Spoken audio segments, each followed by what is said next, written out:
విలువను చాలామంది బేరీజు వేస్తూ ఉంటారు. నీ రెస్పెక్ట్ని బేరీజు వేస్తూ ఉంటారు. నీ క్యారెక్టర్ని బేరీజు వేస్తూ ఉంటారు. కానీ నీ దృష్టిలో నువ్వు ఎలా ఉన్నావో, లేదా లోకం దృష్టిలో నువ్వు ఎలా ఉన్నావో మాత్రం నువ్వు దాన్ని బట్టి నువ్వు విచారించద్దు. కానీ దేవుని దృష్టిలో నువ్వు ఎలా ఉన్నావు, దేవుని దృష్టిలో నువ్వు విలువైన వ్యక్తివా కాదా అనేది ఒక్కసారి మనం ఆలోచించుకోవాలి. ఎందుకంటే మనుషులు అనేక రకాలుగా ఇబ్బంది పెడుతూ ఉంటారు. మరి నీకున్న బాధలను బట్టి, నీకున్న కష్టాలను బట్టి వారు ఇంకా నిన్ను బాధించాలని చూస్తారు, నిన్ను ఇంకా కష్టపెట్టాలని చూస్తారు.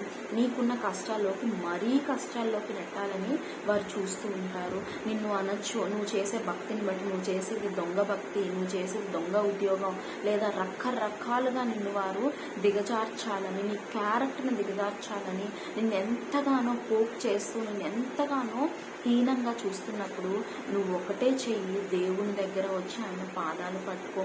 దేవా, నాకు ఇలాంటి సిచ్యువేషన్ వచ్చింది, నాకు ఇలాంటి పరిస్థితి వచ్చింది, ఇదిగో ఈ లోకం దృష్టికి నేను ఏమాత్రం విలువైన దానను కాను. నా యాబ్సెన్స్లో దేవా, నా గురించి మాట్లాడుకుంటున్నారు, నా యాబ్సెన్స్ని వాళ్ళు అసలు ఫీల్ అవ్వట్లేదు. నేను ప్రజెంట్ అయి ఉన్నా, యాబ్సెంట్ అయి ఉన్నా వారికి ఎటువంటి విలువ లేదు. అసలు నేనున్నా లేకపోయినా డిఫరెన్స్ అనేది వారికి లేదు.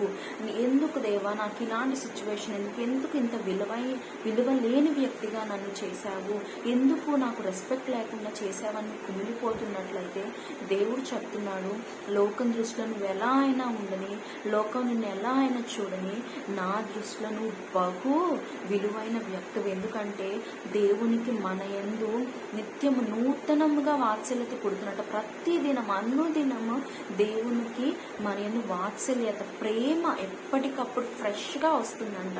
మరి అలాంటి దేవుని వదిలేసి, అలాంటి దేవుని దృష్టిలో నువ్వు ఎలా ఉన్నావో వదిలేసి మనుషుల్ని చూస్తావా, లేదా వారు పెట్టే నిందని చూస్తావా, వారు పెట్టే అవమానాన్ని చూస్తావా? వద్దు. నువ్వు వారిని చూస్తే డిప్రెషన్లోకి వెళ్ళిపోతావు, వారిని చూస్తే రోగాల పాలవుతావు, వారిని చూస్తే నువ్వు శ్రమల పాలవుతావు. కానీ నువ్వు యేసయ్య వైపు చూడు.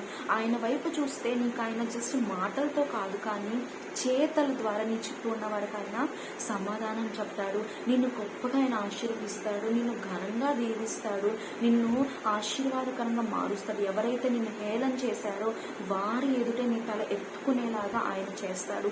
ఆయన తలుపులు తెరిస్తే ఎవ్వరూ మూయలేరు, ఆయన తలుపులు మూస్తే ఎవ్వరూ తెరవలేరు. కనుక ఆయన నిన్ను ఎగ్జాల్ట్ చేస్తాడు, ఆయన నిన్ను హెచ్చిస్తాడు. కనుక ఆయన దగ్గర నువ్వు అణిగి ఉండాలి. దేవుని చేతి క్రింద మనం ఉంటే ఆయనకు నచ్చినప్పుడు, ఆయన చిత్తమైనప్పుడు ఆయన మనం హెచ్చించి ఆశీర్వదించి గొప్ప మేలుతో నింపుతాడు.